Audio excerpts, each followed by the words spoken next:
My wife called it a girls' cruise. The reservation called it Ryan Miller. I didn't raise my voice. I raised my evidence. In our shared Gmail, 2 tickets, 1 cabin, Sunday hotel.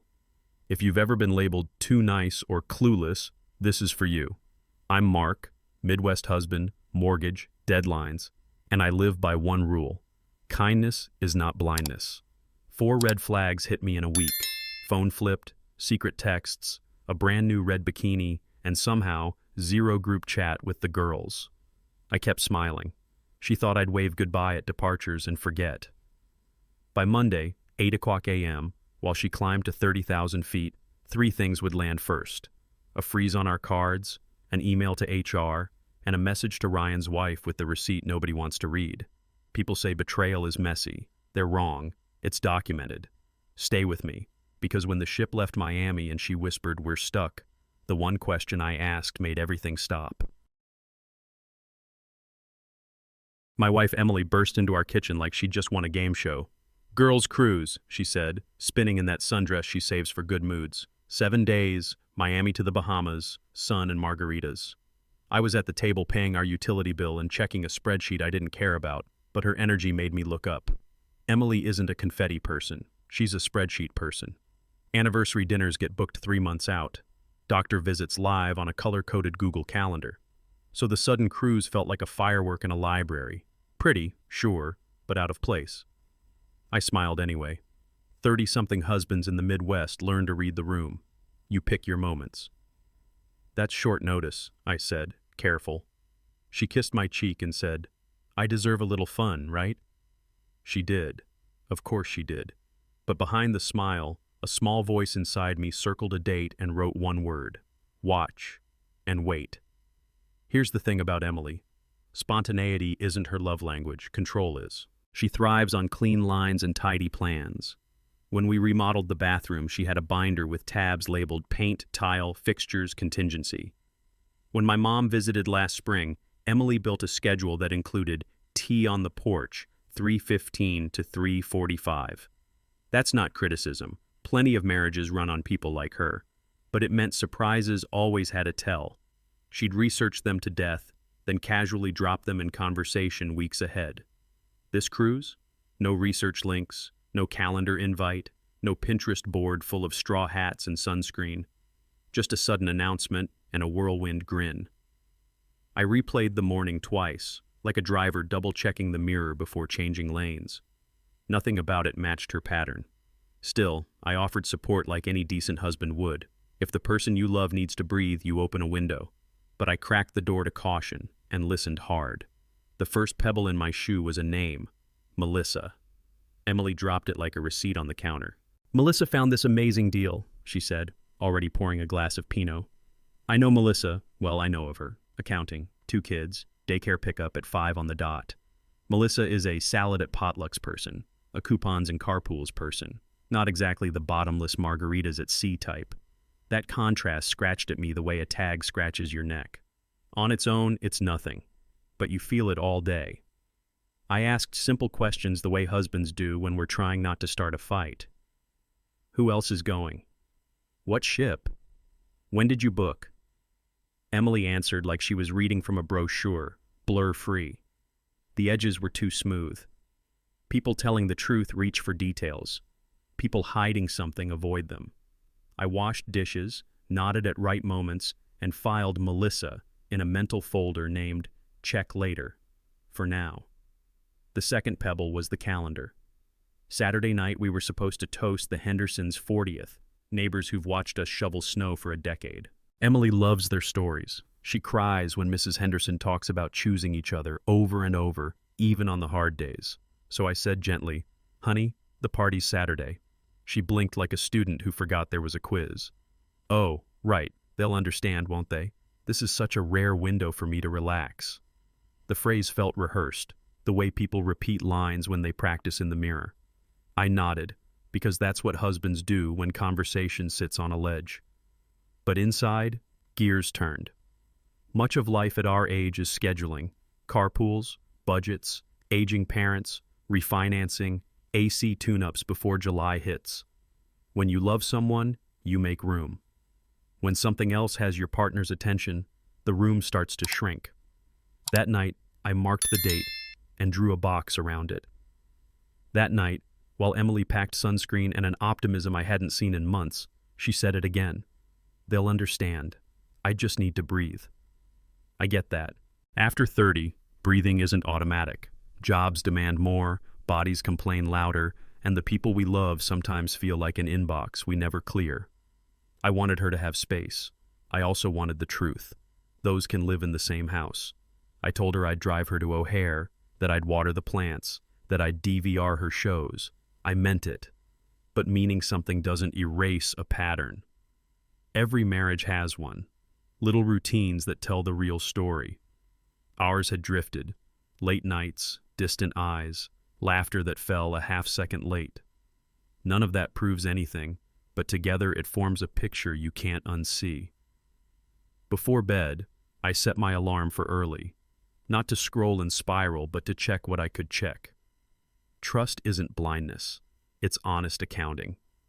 Her phone used to live wherever it landed, on the kitchen island by the fruit bowl, buzzing during a shower, tossed onto the couch during Netflix so I could pause our show and read her sister's texts out loud in my worst impression. Suddenly, it grew legs. It followed her to the bathroom. It sat face down at dinner. It tucked under her pillow like a diary. Nobody our age is innocent with phones. We all have muscle memory swipes we aren't proud of. But secrecy has a smell. It's subtle, like ozone before a storm. I asked if work was heating up. She said the campaign had her on call, then flinched when it rang. The flinch was tiny, gone in an instant, but it left a dent. I let it slide. If you pounce on every note, you stop hearing the song. Instead, I filed the change.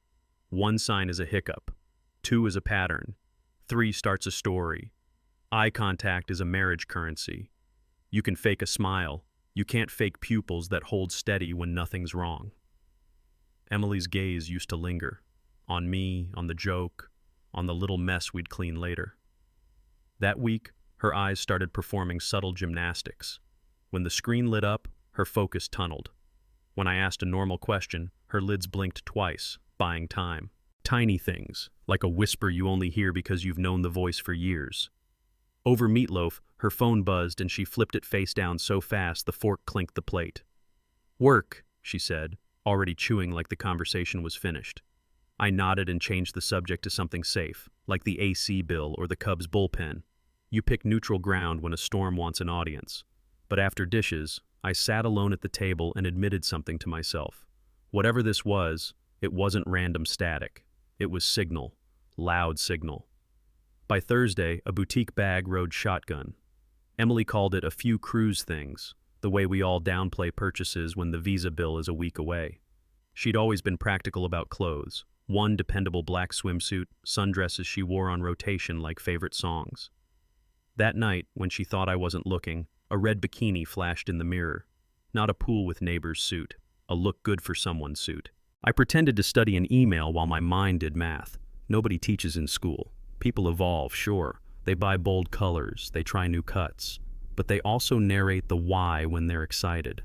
There was no why here, just hiding. I reminded myself not to jump to the finish line. Suspicion without proof is a wildfire you set in your living room. Still, I couldn't unsee that red. It glowed in my head like a brake light. You don't always know the whole story, but you can feel when you're being slowed. My final test was the simplest. Group chat. Every girls' trip we've known came with a chorus of dings. Who's bringing sunscreen? Who's late? Who's sharing chargers? Women coordinate like air traffic control. Not this time. Emily's phone buzzed in singles, never a cascade. When I asked how Sarah from HR was feeling about seasickness, Emily paused, then remembered she'd mentioned Sarah at all. That's when my stomach settled into a kind of cold. Suspicion is chaotic. Certainty is quiet. I waited until Saturday morning, kissed her goodbye at departures, and drove home through the Midwest.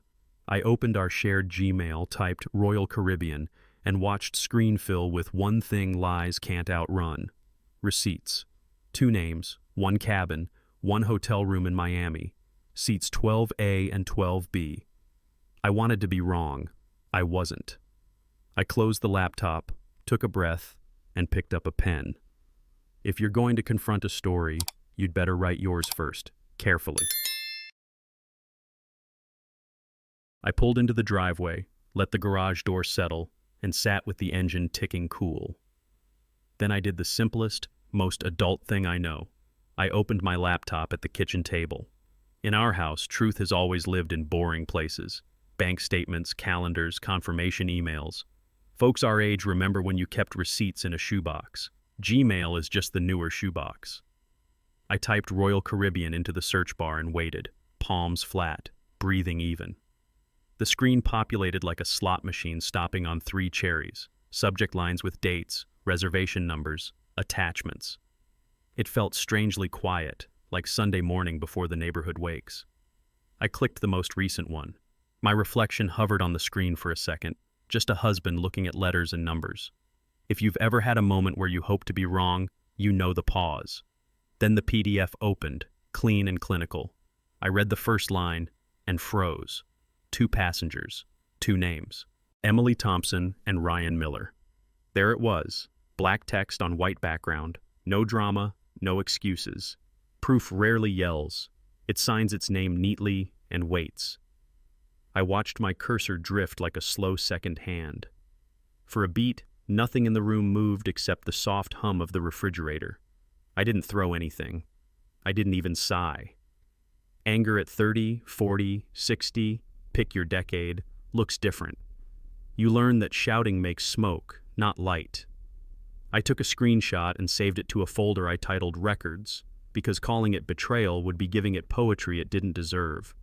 I scrolled down to the cabin details. 1 room, ocean view, the kind you book when you plan to share sunsets and secrets. If you've ever had your stomach drop while sitting in your own kitchen, you know the feeling, a gravity that pins you to the chair. I clicked Next Email, and another page opened. Miami Hotel, Sunday night, the day before departure. 1 room, 2 guests. The brand name was familiar, the kind of place we used for weekend getaways when we still surprised each other with flowers and last-minute brunch.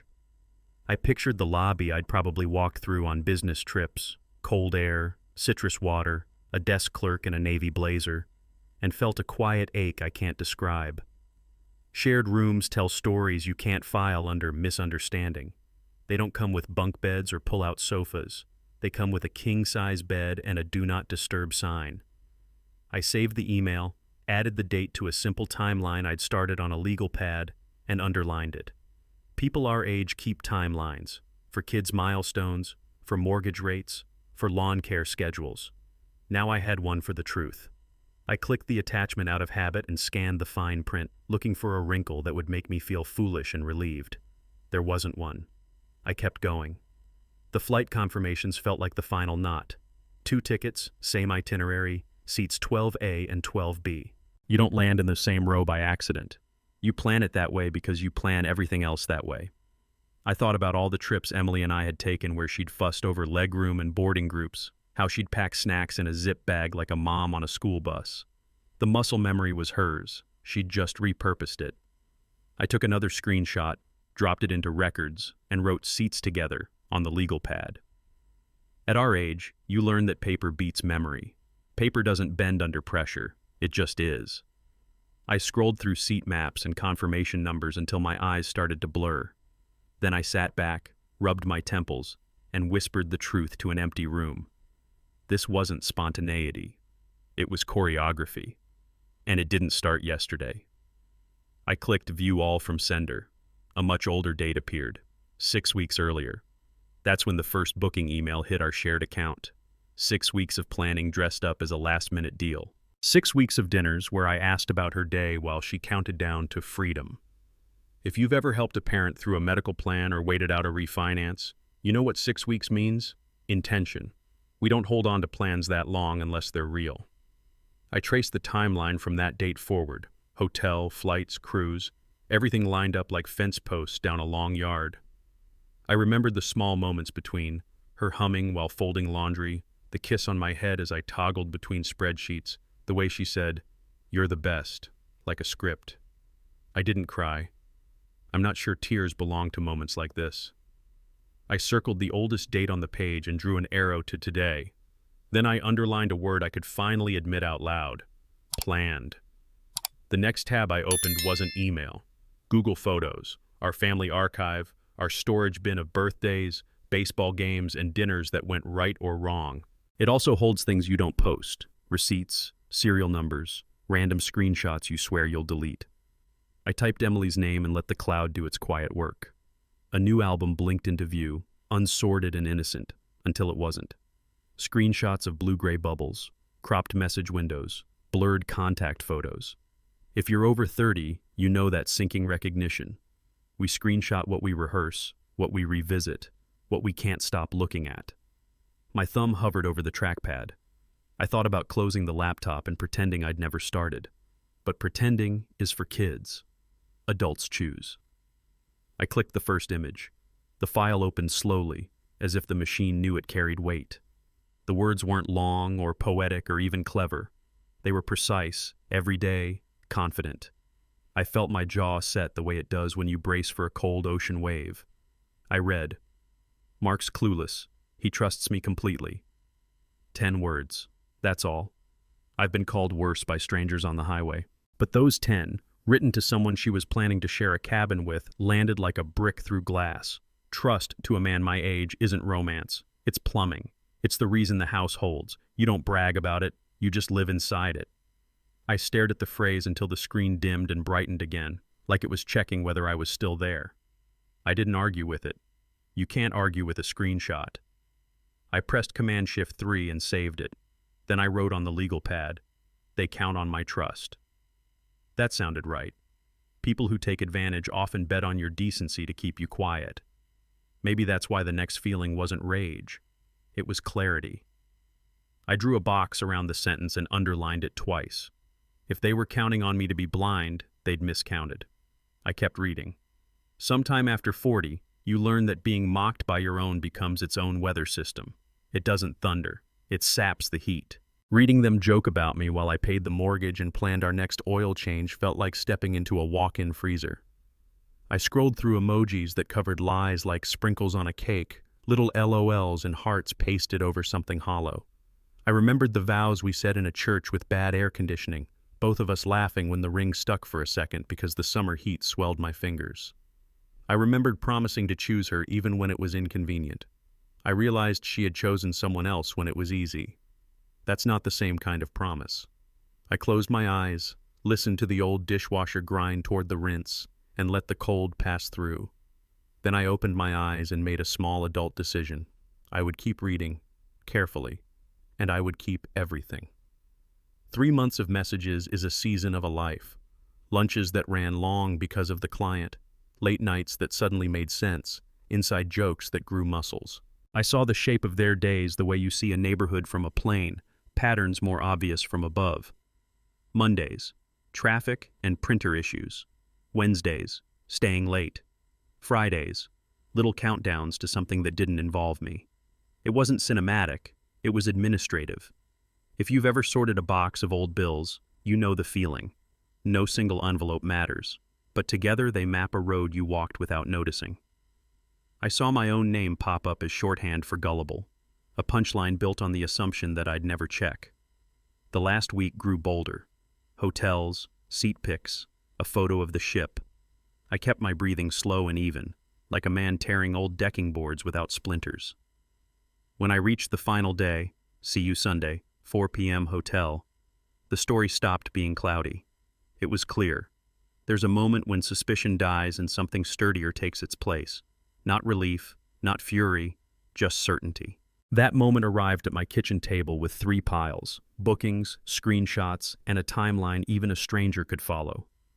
I didn't need a confession. I had a calendar. I didn't need a fight. I had facts. Older folks in my life taught me that proof buys peace. Maybe not the kind you want, but the kind you can stand on. I closed the laptop and stared at the legal pad, the ugly, honest map of what had been happening while I watered plants and fixed a leaky faucet. Then I asked myself the only adult question that mattered. What do you do with the truth? I capped my pen, squared the papers, and slid everything into a folder I could carry with one hand. The house was quiet. My hands were steady. I reached for my phone, not to scream, but to start the next part. I didn't flip a table. I folded a napkin. There's a difference between rage and resolve, and if you've been around long enough to help a parent sign estate papers or sit through a school board meeting, you know which one actually moves things. I poured a glass of water, sat back down at the kitchen table, and let my pulse find an adult rhythm. The facts were lined up like tools on a bench: bookings, screenshots, dates. I reminded myself that loud doesn't equal strong. Strong means choosing the next right step when nobody's clapping. I looked around our house, the dent in the couch cushion, the framed photo from Door County, the ceramic bowl we bought at the street fair, and felt the tug to protect what was still mine: my name, my peace, my time. I opened the legal pad again, wrote plan, and underlined it twice. The first item was simple, boring, effective. I picked up my phone and dialed. Bank of America, how can I help you? The rep's voice had that calm you want when the car won't start in January. I verified the account the way we all do now: digits, birthdays, mother's maiden name, and said I needed a temporary freeze on all cards and lines attached to our household. Travel? She asked. Security, I answered. No drama, just the truth. She read disclosures while I stared at the back door, the scuff marks from moving a grill last summer. Life leaves marks. I can place a security hold. Any charges will be declined until you call to lift it. I nodded, even though she couldn't see me. Activate it, I said. Older folks taught me to document everything, so I wrote the case number on my pad and repeated it back to her. You'll get an email confirmation in 5 minutes, she said. Thank you. I ended the call, refreshed the inbox, and watched one word arrive: active. The balance of power shifted a notch.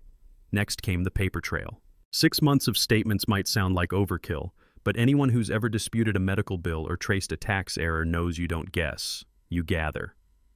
I downloaded PDFs month by month and printed the ones that mattered. The printer whirred like a stubborn lawnmower, pages sliding into a neat stack I could hold. On a fresh legal pad page, I wrote simple headings: date, place, amount, note. No spreadsheets, no formulas, just a ledger my dad would recognize. I walked through the past half year: a Wednesday lunch that cost too much for a salad, a hotel charge on a Thursday when she worked late, a lingerie store that didn't end up in our bedroom. I circled duplicates, underlined patterns, drew arrows that connected weeks like beads on a string. Paper has a way of stripping away the excuses. It doesn't care about tone or tears. It just sits there and tells the same story every time you read it. I stacked the pages, heavier now. I made a second pass, slower, like checking fence posts after a storm.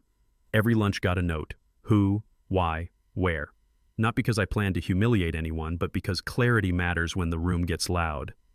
Thursday hotel, I wrote cover's story, campaign emergency. Tuesday charge for wine at a place that doesn't take reservations.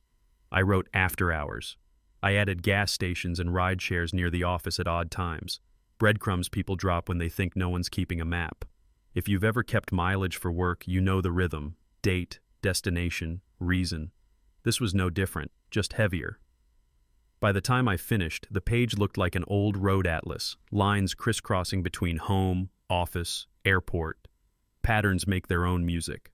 This one played a simple refrain: not random, not accidental, not harmless. I leaned back, capped my pen, and felt the click in my chest that meant the next step had arrived. It wasn't about money anymore, it was about witnesses. I drafted the email to Laura Miller with the care you'd use to write a condolence card. Subject line: about Ryan's trip. No adjectives, no venting, just facts laid out like stones you can step on without slipping. Laura, I'm writing because you deserve to know what I found in our shared account. I attached the cruise confirmation, the hotel booking, the flights. I added a short timeline: dates, locations, nothing extra. I told her I wasn't asking for anything and didn't want a scene. I simply believed truth should come from someone who wasn't trying to hurt her further. If you've ever made a hard call about a friend's health or a neighbor's kid, you know the tremble in your hand. It isn't fear, it's respect. When I finished, I read it once more out loud, listening for anger. There wasn't any, just air and ink. I hovered over send, then clicked Schedule Send. Monday, 8 o'clock a.m. The moment their plane left the ground, the truth would too. The HR note took a different tone. Professional, clipped, documented. Subject: potential misconduct and policy concerns. I included that I was a spouse, not an employee, and attached what any company cares about: time theft implications, falsified overtime, use of company resources for personal travel. Not to punish, to protect the people who pay salaries and trust badge swipes. I know HR isn't a rescue squad, it's a risk office. So I gave them risk. Dates that didn't match building logs. Meals coded as client that lined up with hotel receipts. The kind of mismatches auditors spot without breaking a sweat. I asked for no special treatment, no updates, just acknowledgement that they'd received the materials. Then I did what adults do when they're tempted to overshare. I stopped typing. I added my phone number, saved a PDF copy of my email for my folder, and hit Schedule Send. Same time, same day. Truths should harmonize when they land. The chorus was set. One more verse remained. Scheduling isn't petty, it's strategy. Monday at 8 o'clock a.m. wasn't random. Airlines board early, people exhale at gates. Attention thins. That's when truths slide past defenses and hit clean. In Gmail, the drop-down gave me the choice. Monday, 8 o'clock a.m. I clicked it for both messages and watched little clocks appear beside them, patient as sunrise. I added calendar reminders on my phone because grown life runs on pings: oil changes, dental cleanings, annual physicals. Now I had two more: Laura, email sends, and HR, email sends. I placed the phone face down and felt something I hadn't felt all week: control without cruelty. If you've ever set a coffee maker the night before a big day, you know the calm of automation. It's not about the buttons. It's about waking up to something already working for you. I looked at the legal pad. The next line was already written: call attorney. The clock on the oven ticked a little louder. Time to make it official. Finding a divorce attorney wasn't a threat. It was a seatbelt. I Googled Best Divorce Attorney Chicago, the way you'd search for a cardiologist. Reviews first, then results track record, then chemistry. I scanned testimonials from people who sounded like us: careers, kids, houses squeezed by interest rates. I wanted someone who respected facts more than fireworks. The firm I landed on had three things I trust: clear fees, straight talk, and a receptionist who answered on the second ring. I explained I needed a consultation, not a war plan, and that I had documentation organized by date. She asked me to email the timeline ahead of time so the attorney could prepare. Adults helping adults. It felt strangely hopeful. I sent the PDF, added a zip file labeled Records, and asked for the earliest slot after Monday. She put me on a brief hold while I stared at the backyard oak swaying like it has through every season we've lived here.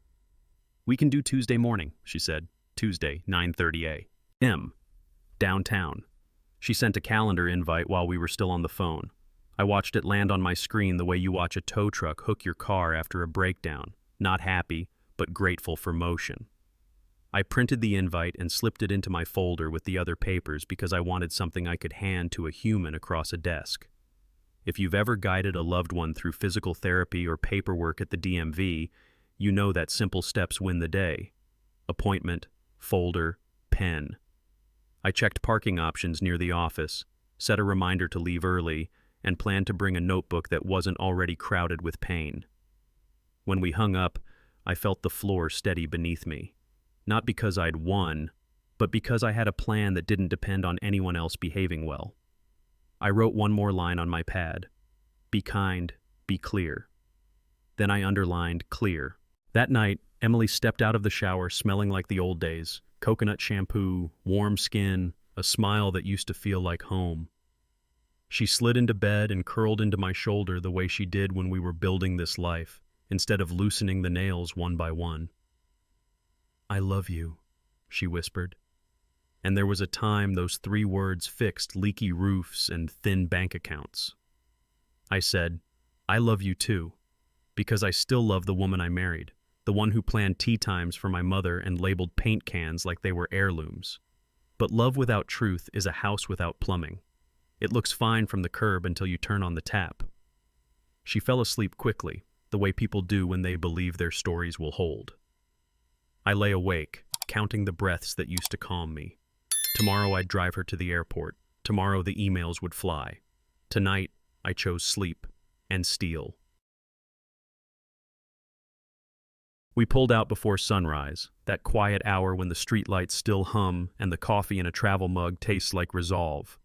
Emily chatted about sunscreen and playlists, and I nodded at the right spots, merging onto the expressway like any husband on an airport run.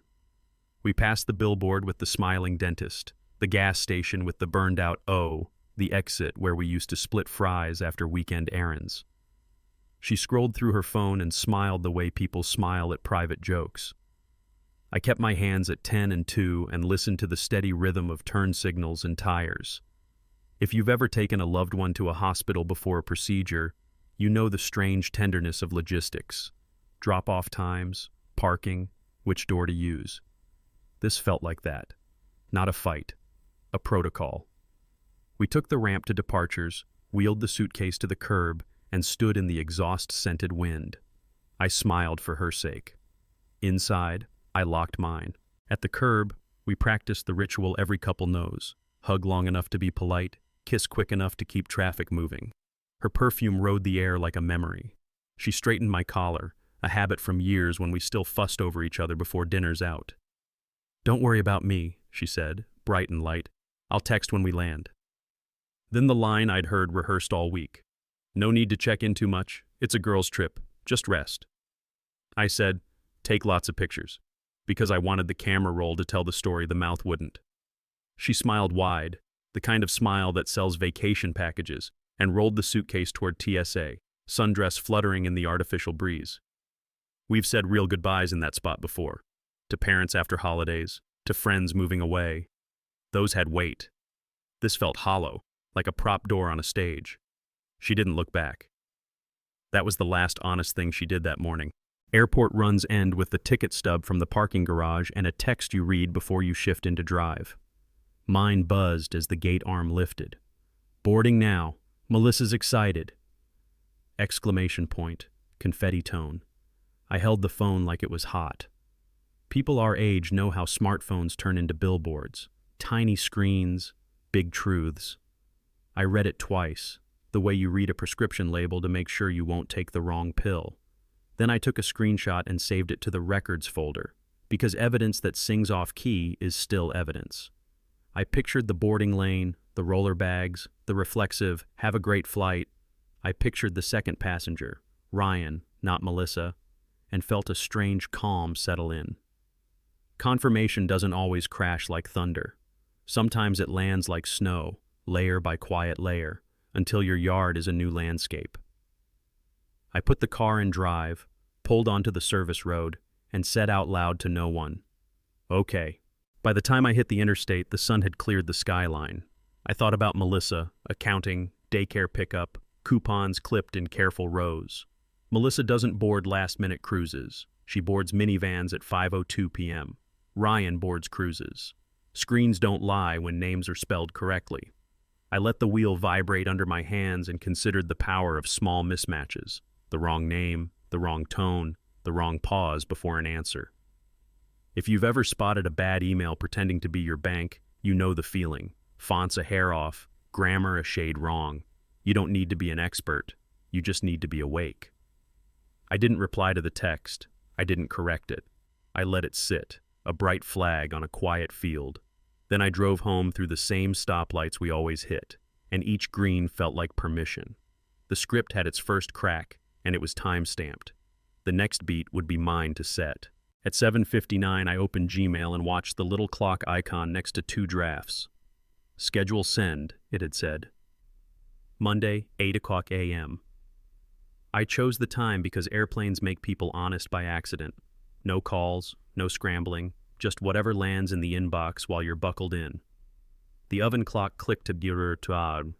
The icon shifted. Sent. I didn't press anything. Time did. One message went to HR, stripped of adjectives, dressed in dates and attachments. The other went to Laura Miller, carrying what nobody wants but everybody deserves. truth you can hold in your hand. If you've ever set a sprinkler timer before a heat wave, you know the relief of work that continues without you. I closed the laptop and let the silence settle. Somewhere above Georgia, my wife was unfolding a flimsy boarding pass. Somewhere in a different house, a woman I'd never met was opening her email. The day had started. The story had too. I poured coffee and waited for pings. The first call came at 8:47. Unknown number, but grief has a sound. "This is Laura," she said, and then her voice broke into fragments. Anger, disbelief, the kind of tired that doesn't come from sleep. I didn't rush her. People our age have learned that silence can be a gift. When she could breathe again, I told her what I had and how I found it. Shared email, confirmation numbers, seat assignments. No speculation, no color, just the lines you can trace with a finger. She told me Ryan said he'd be at a tech conference all week, that he'd even waved a printed itinerary like a magician waving a scarf. "He left this morning saying he'd be in Seattle," she said, the word falling flat. I heard dishes clink in the background, a house still running on habit.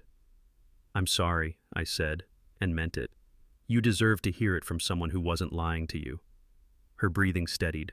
The next words arrived like a gavel.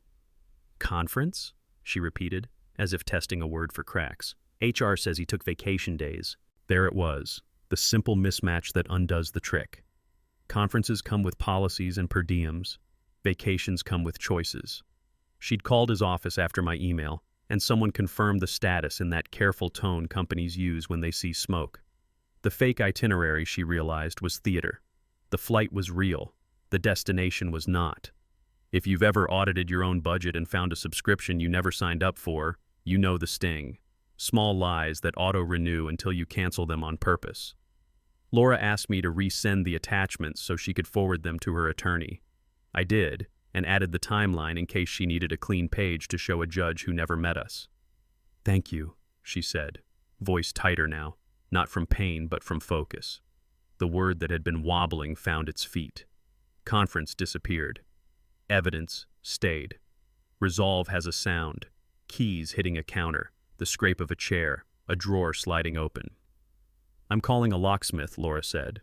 "Then my lawyer. The kids are with my mom tonight." The practical pile forms quickly when you're done debating feelings. Change the locks, freeze the joint account, set a custody plan for the week. People in their 30s, 40s, 60s, pick the chapter, know this muscle. The one you use for hospital forms, for insurance claims, for moving a parent into a safer place. It doesn't make you heartless, it makes you responsible. She told me she'd file first thing, that the papers would wait on his welcome mat when he tried the key that no longer fit. "He can explain the conference to the judge," she said, and some steel returned to her voice. "I'm sorry," I said again, because sorrow and boundaries can share a sentence. "Don't be," she answered. "You gave me a map." 2 front doors would not open for the same lie. At 10:15, an email landed like a stamped form at the DMV. Acknowledged, investigation initiated. HR speak isn't warm, but it's clear. There was a case number, a request to preserve documentation, and a polite note that further communication should go through a dedicated inbox. I printed it and slid it behind the cruise confirmation, not because paper is magic, but because handing paper to someone across a table still changes a room. If you've ever kept a folder for a home repair or a medical claim, you know the comfort of a stack that stays put. I added the timestamp to my timeline and circled it. Now the truth didn't just live in my kitchen. It had an inbox and a file path. I allowed myself one deep breath, the kind you take after the tow truck hooks your axle and you realize you won't be stranded. Then I set the folder beside the door, ready for Tuesday's meeting. The next ping would not be from HR. At 2:30, my phone lit with a familiar contact photo and a cheerful ringtone we'd picked on a road trip. "Miami is gorgeous," Emily sang, waves and chatter behind her. "You wouldn't believe this ship." I pictured the glossy brochures, the kind that make anyone feel like a better version of themselves.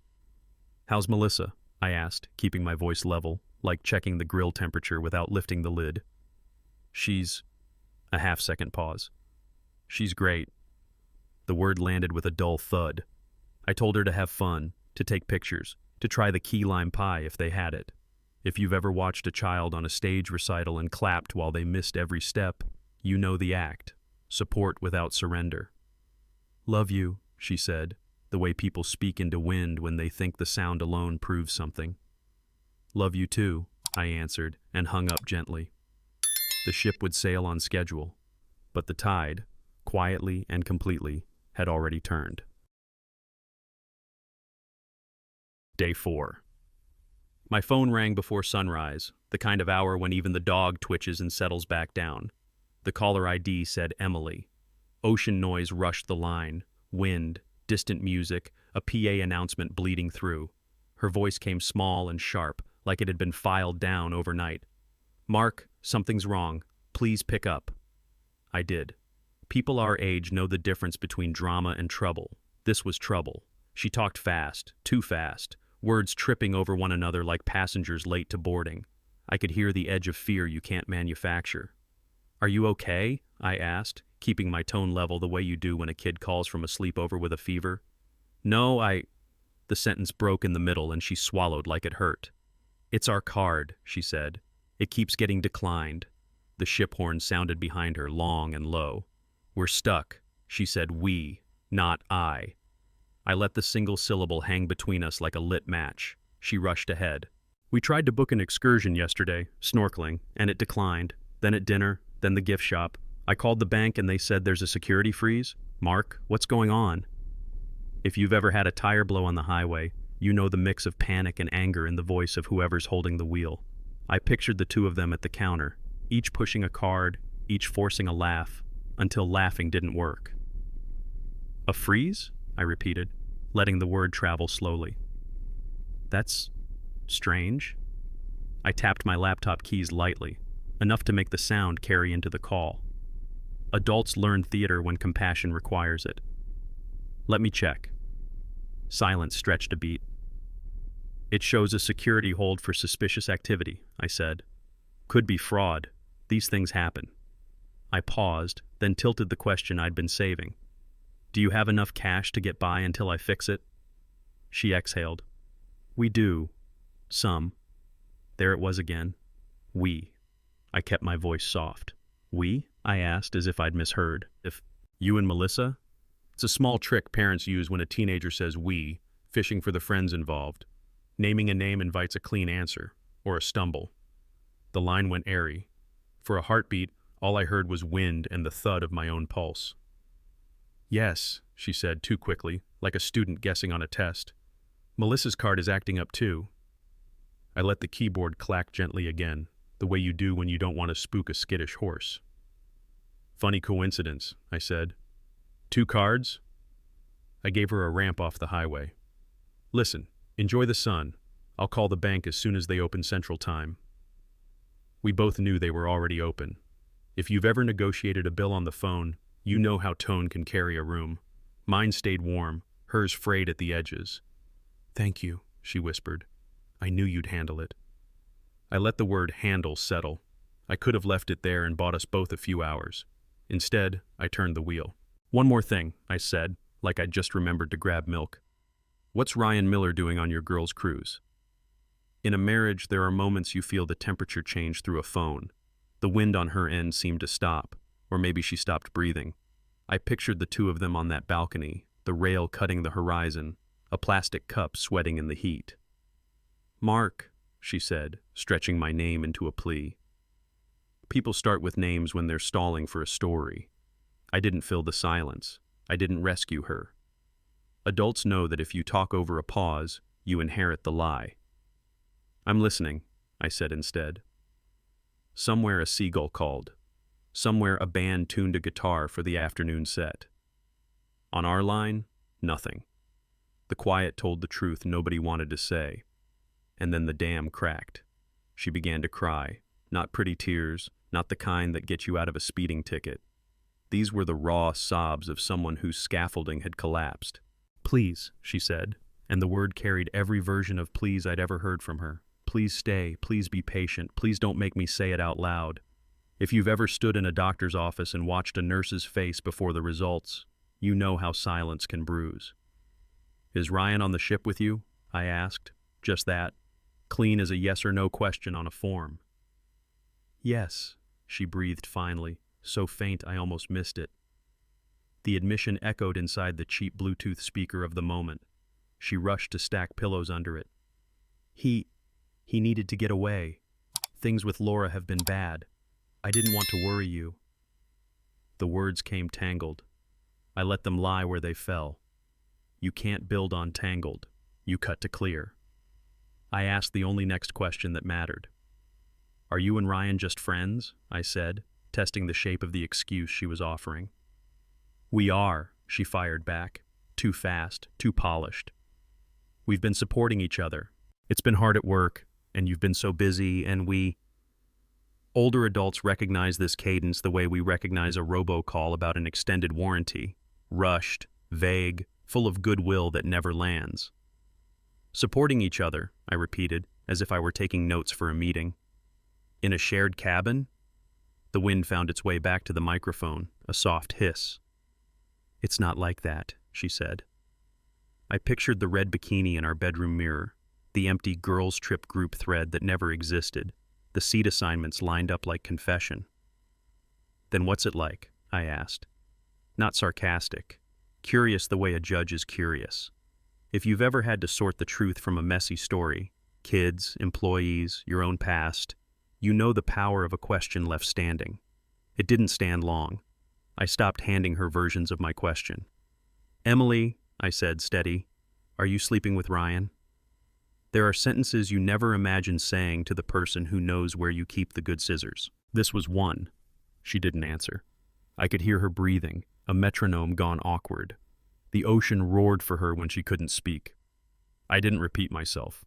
Older folks taught me that doubling a question gives someone time to decorate it. Are you sharing a room with him? I asked instead, simpler, closer to the ground. A long exhale, then, yes, but it's... I cut gently, like a nurse removing a bandage before it sticks. Thank you, I said. 2 words that acknowledged the tiny courage inside the wreck. If you've ever told a hard truth in a church basement or a family living room, you know how fragile that moment is. I'd gotten what I needed. The rest would only be paint on cinder block. I moved to the last door. What happened between you and Ryan? I asked. No metaphors, no traps. She tried anyway. We got close at work, we talked a lot, I let her talk until the sentences started recycling. When a story loops, it's out of gas. Emily, I said, I'm looking at bookings, seat numbers, hotel confirmations, and 3 months of messages. I don't need adjectives. I need honesty. She cried harder, then softer, then the way people cry when they're tired of hearing themselves. We kissed, she said. We more than kissed. The ship's horn bellowed again, like a referee who'd seen enough. I thought about all the times I'd fixed a leaky faucet. You can wipe the drip for a week, or you can shut off the water and replace the gasket. Okay, I said, not angry, not kind, just finished. Okay. If you've ever closed a file at work knowing the decision won't be popular but will be right, you know that strange lightness. I had 1 sentence left. It was a mistake, she blurted, like the word could carry a house on its back. People say mistake when they mean accident, and accidents are something you can forgive on a Tuesday. I stared at the legal pad on my table, the dates, the arrows, the fence posts in a row. It wasn't a mistake, I said, and my voice surprised me with how calm it sounded. It was a choice, a series of choices. Bookings, messages, plans. You didn't trip and fall into a cabin. If you've ever raised a teenager, you know this talk, the one where you love the person and refuse the story. I was going to tell you after the trip, she offered, that old soft landing. I bet, I said, not cruel, just clear. But I'm telling you now, when you come home, don't come to the house. The words sat between us like a locked door.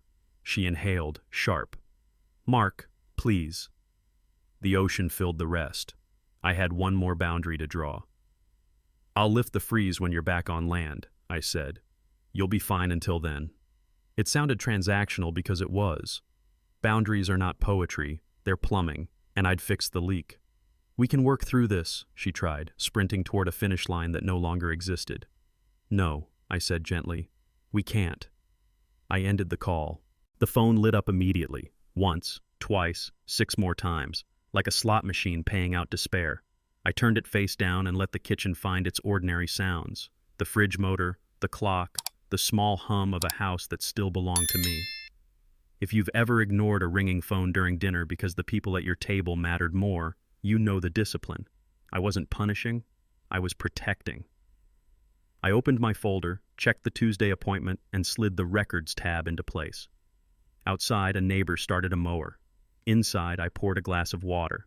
Then I practiced the oldest adult skill I know. I didn't pick up.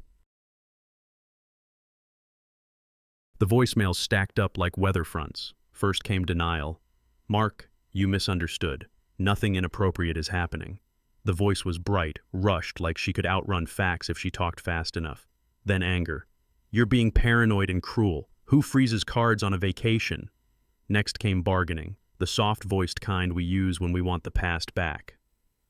"Please, let me explain when I get home. We can fix this." After that, a long, gray stretch of regret. Apologies that circled the runway without landing. If you've ever cleaned out a garage, you know the rhythm. You uncover one layer, then another, until the floor appears. I listened to each message once, saved it, and moved it to a folder labeled by date and time, not to torture myself, to keep a record. By the end of the day, the tone shifted again, to despair. "Mark, please, I'm scared." I pressed save on that one too. Feelings pass, recordings don't. That was the point. Then Ryan's number appeared, smooth as a salesman on a Tuesday. "Hey man, Ryan Miller, look, there's been a big misunderstanding. Emily talks about you all the time, how supportive you are, how much she loves you." The gall of it hit like a cold splash. He tried the oldest trick. Wrap a lie in a compliment and hope gratitude mutes judgment. People our age have heard versions of that from bad contractors and shaky bosses. I let the voicemail finish its careful spin. "We should talk. No lines crossed. Don't ruin a good marriage," while I watched the cruise confirmation with both their names staring back at me. When the chime ended, I saved the message and dropped it into the same folder as the others. Evidence doesn't care how friendly it sounds. It just plays back. I added a note on my legal pad. Ryan voicemail, minimizing, flattering. Then I underlined it. If he thought I'd accept a pat on the head as an alibi, he didn't know me. At 10:15, the HR follow-up arrived with the precision of a stamped form. Effective immediately, both employees placed on administrative leave pending investigation. I read it twice, then printed it and slid it behind the flight receipts. There was a case number, a request not to contact potential witnesses, and a line confirming their badges and work accounts would be suspended. No fireworks, just the kind of steady language companies use when the ship is listing and they don't intend to sink. If you've ever dealt with an insurance claim, you know that tone: respectful, careful, unemotional. A separate email asked me to preserve originals of everything I'd sent: dates, times, metadata. I wrote "preserve" on my pad and circled it. I wasn't celebrating. People losing jobs is a sad thing, even when they've earned the consequence. But accountability has to live somewhere. Today, it lived in an inbox and a policy manual. I clipped the printouts to my timeline. The pile on my table grew heavier and clearer. Laura called next, voice steadier than grief usually allows. "I changed the locks this morning," she said. I could hear a drill in the background, metal on wood, a sound older adults associate with getting a house ready before a storm. My lawyer filed for an emergency divorce, temporary custody, temporary support, a freeze on the joint account. Practical sentences, one after another, forming a bridge. She'd already printed the attachments and added them to her own folder. "The papers will be served when he lands," she said. "The sheriff can wait at the gate or his car." If you've ever had to act fast for a parent's medical needs or after a burst pipe, you know the relief of a checklist. We talked for a minute about the kids, homework, bedtime, what to say and not say. Then she thanked me again, not like a headline, but like a neighbor borrowing a ladder. "You gave me facts," she said. "Facts build walls. And doors," I thought. Mostly doors. When the house finally went quiet, I did what men in my family do when storms pass. I organized the tools. I bought a fresh 3-ring binder and a box of tabs from the drugstore. Emails, photos, statements, timeline, HR, legal. I printed a clean index and slid it into the front, the way you'd label a holiday bin or a file for the roof warranty. Then I called the attorney's office and confirmed Tuesday at 9:30, parking validated in the garage across the street. I loaded a slim briefcase with the binder, a notepad that wasn't already scarred with pain, and a pen that wouldn't skip. If you've ever prepared for a parent-teacher conference or a mortgage signing, you know the calm of being ready. I didn't rehearse speeches. I don't need to win. I need to tell the truth once, clearly, with proof I can hand across a desk. I closed the binder, felt its weight, and set it by the door. Tomorrow had a shape. They came back on a gray Monday, the kind that smells like rain and laundry. I heard the taxi door slam, suitcase wheels ticking across our front walk like a metronome. Through the peephole, Emily first, hair pulled back, sunglasses hiding a night's worth of bad sleep. Ryan hung 3 steps behind, hands in pockets, pretending calm the way boys do at a principal's office. The welcome mat we bought in Door County looked tired under their shoes. I glanced at the binder on the entry table, tabs neat, dates in order, and felt that settled strength older folks talk about after a storm. The house is standing. Now you fix what's broken. The locksmith had been here yesterday. New deadbolt, fresh chain. I let the dog sit at my heel and breathed once, deep and slow, like before you sign closing papers. Knock, knock. "Mark?" she called, soft. I unlatched the deadbolt, slid the chain tight, and opened the door 3 inches. The air from outside felt colder than it was. Her face brightened when she saw the gap, the way a traveler smiles at a familiar skyline. She reached for the door. The chain held. "Let me in," she said, voice small. I kept my tone even. "Emily, this isn't your home anymore." The sentence felt like lifting a box with both hands. No flourish, just weight. She blinked hard. "We can talk. Please." Behind her, Ryan shifted, angling to peer past the jam like he might spot a loophole on the living room wall. "He's not coming in," I added, steady, like telling a contractor where to put the outlet. If you've ever had to say no to someone you love for their own good, or yours, you know the quiet that follows. "Where am I supposed to go?" she asked. "Call your sister," I said.